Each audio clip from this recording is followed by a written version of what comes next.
So guys, hello guys, and ako po si Ka-Farmer Boy Lito.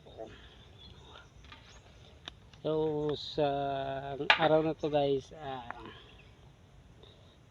mga ka-farmers, kakain muna ako kasi nagugutom na ako eh. So gagawin namin ngayong araw na to guys, mga ka-farmer, magabuno kami ngayon ng mais. Sawa ng Diyos, umulan kagabi pero kunti lang yung basa ng lupa. Baka ulan pa ito mamayang gabi para tunawin niya yung matitirang abono na tripod namin. So guys, let's go eat na. Kain muna ako guys kasi nagugutom na ako. Sa totoo lang guys, kanina pa kami nagumpisang mag-abono.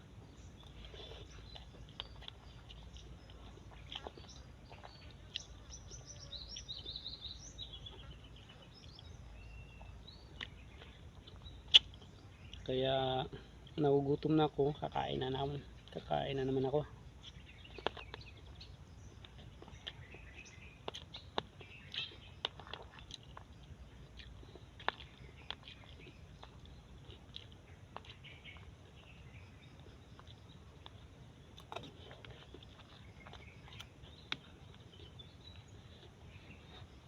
So guys, yan po, yan pala yung mais naman na nilalagyan namin ng fertilizer ngayon guys.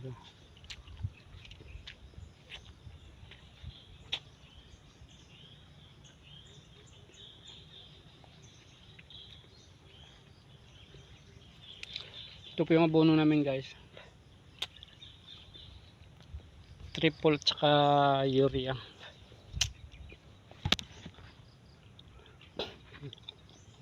Kailangan ng mabunuhan guys, nabul namin yun guys kasi malalaki na yung mais guys, mga ka-farmer. Baka hindi na niya yung mahabol yung abono namin, yung fertilizer na ilagay namin.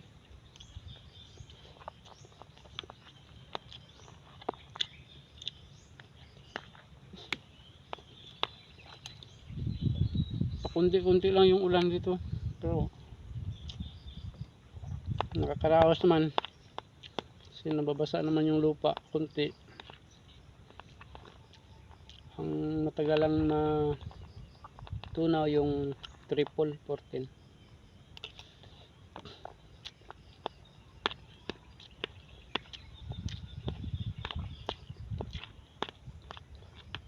Laman akong gamit na makinarya, so hindi ako patubig.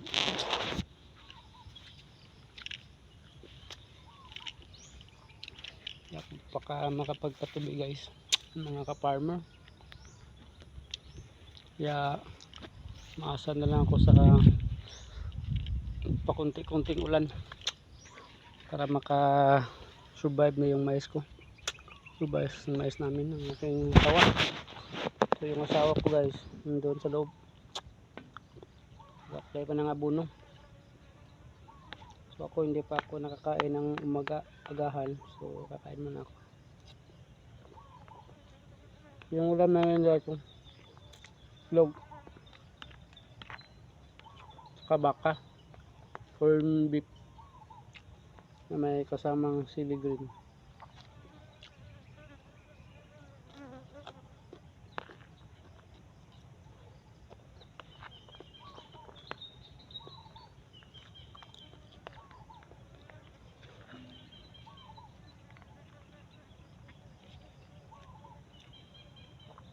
So guys, mga ka-farmer, dito na lang.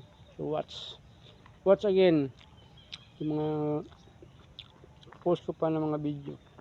So thank you mga kaibigan ko dyan.